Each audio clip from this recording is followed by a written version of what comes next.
Court is calling 2019 CR 9959 State versus Daniel Beltran. Can I have parties announced for the record for the state? Jason Garahan, Your Honor. Defense? Tony Hernandez, Your Honor, I believe it's Christopher Daniel Beltran. Oh, thank you. Thank you, Judge. And are you Christopher Daniel Beltran? Yes, ma'am. All right, Mr. Beltran, did you review the documents entitled Motion to Enter Adjudication of Guilt and Revoke Community Supervision, and also First Amendment Motion to Enter Adjudication of Guilt and Revoke Community Supervision, and state's pending motion to supplement motion to enter adjudication of guilt and revoke community supervision? With your attorney, did you understand it? Yes, ma'am. Are you the same Christopher Daniel Beltran who was placed on deferred adjudication in 2019 CR 9959 for the offense of burglary of a habitation on January 21st, 2020 for a period of 10 years? Is that you? Yes, ma'am. State? Yes, Your Honor. Violated condition number 41 on or about the 18th day of March 2023 in Lake County, Texas. The defendant, Christopher Daniel Beltran, then and there failed to comply with the rules and regulations of county drug court by failing to call the urinalysis line in violation of Article 31. How do you plead to that? True or not true? True.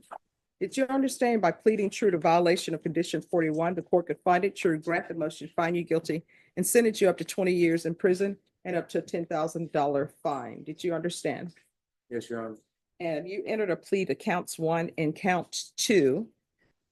So that will be true, and that will relates to counts 1 and counts 2. Do you understand? Yes, Your Honor. All right. All right, the court will find violation of condition number 41 true. Is there a proposed agreement? No, there's not. All right, and defense, what are you requesting? Your Honor, we're requesting the court continue him on his deferred adjudication. Why should I do that? Your Honor, it's never seen in person. All right, so this is what I don't understand. People always, when the rubber meets the road, then all of a sudden they have this epiphany. So whenever people are placed on probation in this court, I don't do cookie cutter conditions. So I gave you all the help. I sent you to SafeP, and that was, you're going to SafeP. I know it was in custody, but that was to help you with your drug issues. Then I ended up sending you to felony drug court. So, and this is not your first motion to revoke. So you would have thought I would have got your attention on August 2022 on that motion to revoke. And that. Okay, pause. Right here. Judge Boyd is not just reading a list of violations. She's delivering a devastating monologue that exposes the entire history of this case. And it is brutal. She reveals this is not his first motion to revoke. He's been down this road before. And look at all the help the court gave him. She sent him to SAFPF, which is a secure, inpatient substance abuse treatment facility. When that didn't work, she sent him to felony drug court, an intensive, specialized program designed to tackle the root causes of criminal behavior. She points out that he stood before her before, giving the same speech about having an epiphany and changing for his children. This is so critical for the audience to understand. The justice system, in this case, was not punitive. It was profoundly rehabilitative. They invested significant resources and gave him multiple off-ramps from a life of crime. Her line about the children is a powerful legal and moral insight. Children who are underage, they don't get to choose who their parents are. She's highlighting that his cycle of failure isn't just his own. It's creating instability and trauma for his kids.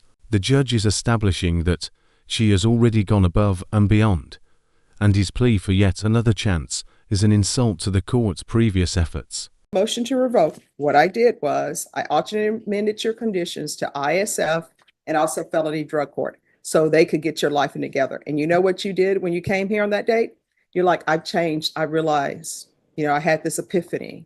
I realized that, I can't keep living my life like this. I'm going to get it together because I have children. I mean, the question for the court, I don't know who the mother of your children is or why she keeps saying, you know what, I'm going to give him another shot. Because you can't keep giving people different shots when children are involved, because children who are underage, they don't get to choose who their parents are. They don't get to choose, and say, you know what, dad keeps doing crazy stuff, going to jail, won't get his life in order. I'm not waiting around for him. And the mom just keeps hanging on as though the person is going to change. Maybe you have changed. Maybe this was the epiphany for you. I don't know. But at this court, this is the end of the road. Judge, So- if I may, Judge, Yes. Christopher would like to address the court and he's talked to me about the previous chances he's had. And he wants the court to understand what the difference is and how he came to that. All right, you can position raise your in life. right hand. Do you solemnly swear affirm the testimony you give will be the truth and nothing but the truth, so help you God? Yes, Your Honor. All right, you can lower your hand, state your name for the record. Christopher Beltran. All right, do you have questions? Yes, John. Chris, you had indicated earlier to me that you wanted to address the court. You understand today that she's going to make a decision on your motion, on the motion to enter adjudication of guilt and revoke your probation. Is that correct? Yes. What is it that you wanted the judge to know before making that decision? I want to let you know that, like, my first few times messing up, I was mentally weak. But this time around, I spent a lot of time getting myself together, you know, like just doing things to better myself. You know, because I'm doing it for my kids, but I'm doing it for me too. You know, I understand I messed up plenty of times, but you know, I'm ready to be like productive in my life. This ain't my life I want to live. This ain't me. Because tell her the things that you did while you were in federal custody. I was going to reentry. I did AA. I did anger management. I did parenting. I also was holding a job. You know, just trying to stay positive, trying to stay out the way, and just get ready for when I come home. Now, the previous times that you were either in jail waiting for a hearing or in jail waiting for the case, were you doing any of that kind of stuff? No, no. So what changed or what made you want to do it this time? We're just tired of this. You know, it's time to grow up. I'm getting older, and I spend a lot of time incarcerated. So this ain't the life I want to live. This is Christopher's moment to save himself, and his attorney is doing a great job leading him through his rehabilitation resume.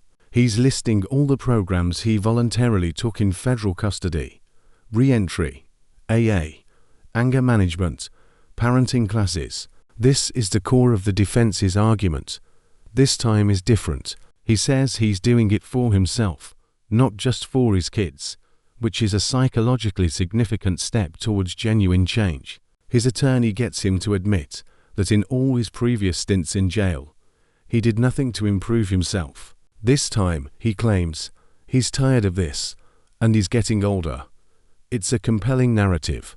He spent roughly 4 of the last 5 years incarcerated or in treatment, with only about 8 months total of freedom. That is a staggering statistic. You have to ask yourself, has this extended time out, especially the 21 months in the federal system, finally been the rock bottom he needed? Or is this just a more polished version of the same empty promises he's made before? What do you think? Comment below. Is this genuine transformation, or is Christopher Beltran just a better performer now? In fact, of the 5 years that you've been on deferred adjudication, about how many of those have you actually been on the street? Like 8 months, 8-9 months. The rest were spent either in jail or in some type of residential treatment facility, is that correct? Yes, Or in federal custody, is that correct? yes. Now, I had indicated earlier to the judge what the conversations I had with your father were. Is that about right? I mean, is your family supportive of you? Yeah, my family is real supportive, you know, and it's But your father straight out told you that he's not going to tolerate any type of misbehavior. Is that right? yes. My father's straightforward to me. He ain't, he'll let me know. Like he lets me know right from wrong. You know, he ain't gonna. How can I say this? He ain't gonna let me do wrong and not let me know that he's gonna be up forward to me, and my parents are, my family's very supportive of me. It's just I made mistakes, But let's be straight with the court. Your father has straight out told you that he will have no problem reporting to your federal supervision officer or to a probation officer Oh yeah. If he sees that you're doing the kind of things that you've done in the past. Isn't that correct? Yes. And you were incarcerated in the federal system for 21 months. Is that right? Yes. Had you ever been locked up for that kind of time before? No. Is it the longest time you've ever had to sit out and for anything? Yes. And then where you were locked up, the programs that you participated in, they weren't required by the federal system, were they? No. You did that on your own. Yes. We passed the witness. All right, state. Yes, how many children do you have? 3, What are the ages? 10, 8, and 14 months. And 14 months, so the 14-month-old, I guess the 8 months that you were out, you had a child. Yes. And what were you doing during those 8 months? No, I wasn't out for 8 months. I was only out for like 2 months. 2 months, so within that 2 months, you I was had a child. Yes. What were you doing during those 2 months? Were you I was working? I was reporting to drug court, but I was like reporting like 3-4 times a week, and drug court wasn't allowing me to have a job, but I was working side jobs as much as I can. Like, Okay, so for 2 months, you managed to get somebody pregnant and did not have a job. Is that correct? Boom. The prosecution just landed a direct hit that might have single-handedly sunk the entire defense. Let's break down this masterful cross-examination. The state establishes that Christopher was only out of custody for about 2 months before he violated. In that 2-month window, with no stable job, he managed to father a third child. The prosecutor's question is deliberately blunt and devastating. So for 2 months, you were managed to get somebody pregnant and did not have a job. Is that correct? His yes is a confession to profound irresponsibility. This completely undermines his claims of a new, mature mindset. The prosecution is painting a picture of a man who, when given a sliver of freedom, immediately reverts to the same patterns that got him in trouble, making life-altering decisions without the means or stability to support them. It directly contradicts his story of being ready to be productive. Having a child you can't support is not a plan. It's another problem. This moment gives the judge concrete evidence that despite all the talk, his actions during his brief period of freedom showed zero growth for foresight. And I know that you state that your father is supportive of you. Your father's been around you your whole life, and you've managed to pick up new cases, federal cases, during that time. Is that correct? yes, it was a mistake. I understand it's a mistake. It's more like a choice, correct? And you chose to pick up another case and get caught. And your father was supportive still during that time because he's your father. Is that right? And supportive in what way? And being here for you. He came here today for you, didn't he? Yes. And this is your third NPR, is that correct? Yes. And so you're asking the court to actually give you another chance, really a third or fourth chance. Yes. And you still owe restitution of over $2,000 to the victim of your burglary of habitation, is that correct? Yes. Okay, no further questions, John. Now, are you wanting to pay back that restitution? Yes. You had said that the drug court program made it difficult for you to find employment. Is that right? Yes. How were you surviving when you were not incarcerated? Really just to support my family, feeding my kids, little things like that, You said you were doing side jobs. What kind of side jobs were you doing? I was doing painting, helping the subcontractors paint. And that's the kind of skill that kind of job you typically have? Yes, I worked in a refinery doing that. Okay. Now, when you say that your father's supportive, your father's always going to be there for you. Is that fair to say? Yes. But there are degrees of support. I mean, he's not, I've spoken to your father. He's not the kind of person that's going to say, fine, go out and do whatever criminal activity you want to do. Is he? Like, he's not that kind of person at all, is he? No. And in fact, he's straight up told me anyway, and I think he's told you too, hasn't he, that anything that while you're on supervised release, if any kind of violations, he doesn't have any problem advising the federal system of that. Yes. You think he'd do the same thing for this court? Yes. Pass the witness. Any further questions? No question. I have a few questions. Yes, ma'am. So you had all of this going on in your life, these criminal cases. Why would you go out and decide to have a child with somebody when your life is not even together? And now, Judge Boyd takes over the cross-examination, and she goes straight for the jugular. Her question is one many of us were thinking. Why would you go out and decide to have a child with somebody when your life is not even together? This isn't just a legal question. It's a question about fundamental life choices and accountability. She completely dismantles his weak response of "it just happened" with the brilliant line, "Things don't just happen. I mean, you were an active participant. I'm assuming nobody was drugged." This is Judge Boyd at her sharpest and wittiest. She's highlighting the absurdity of his passive language. He's framing himself as a victim of circumstance, but she's forcing him to confront his own agency. Every child he brings into this cycle of instability is a conscious choice. She then systematically confirms he had a place to live, his father's house, and the ability to work side jobs, proving that the basic foundations for success were there, he just chose not to build on them. This line of questioning seals his fate. She's demonstrating that his problems aren't just about addiction or a lack of resources. They are about a deep-seated lack of judgment and responsibility. It wasn't just happening, you know, I mean, things don't just happen. I mean, you I were an understand. active participant. I'm assuming nobody was drugged. I understand. So when you didn't have employment, how were you feeding yourself?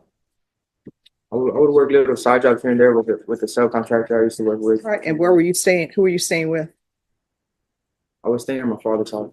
All right. So you had, even though drug court was putting number one on their list for you to maintain your sobriety, you did have a place to stay. Yes.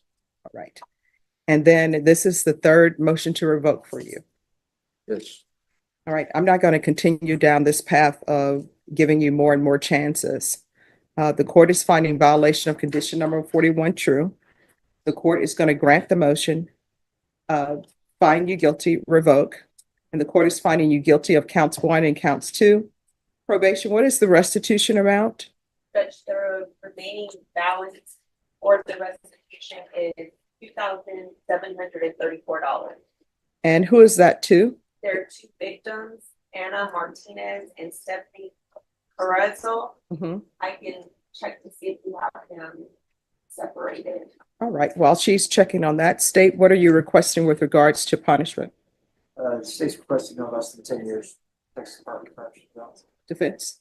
Your Honor, he spent 2 years incarcerated already on the federal system, and I understand that's not the same case, but it did give him a timeout, Judge, and it did, I think, affect his thinking and his thinking going forward. Judge, we would ask the court to consider something at the very minimum, 2 or 3 years.